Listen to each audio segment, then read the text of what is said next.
তখন টুনি খুব আনন্দ হয়ে উঠল। টুনি তখন বলল, দাদা পায়রা, আমি আমার মেয়েকে দেখব, তাড়াতাড়ি চলো। তারপর তারা তিনজন মিলে সেখানে যেতে লাগলো। তারপর দূরে একটা গাছে বসলো।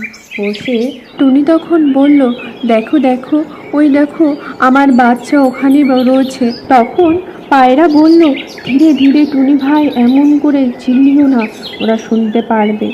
তখন পায়রা বলল, দেখো আমরা তিনজন একটা প্ল্যান করি। তারপরে আগে গিয়ে ঈগলের বাসায় গেল।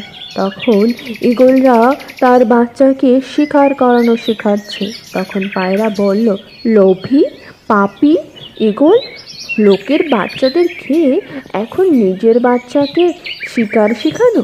তখন ঈগল বলল, তোর কি সাহস দেখছি, তোর দুটো বাচ্চা মারা যাওয়া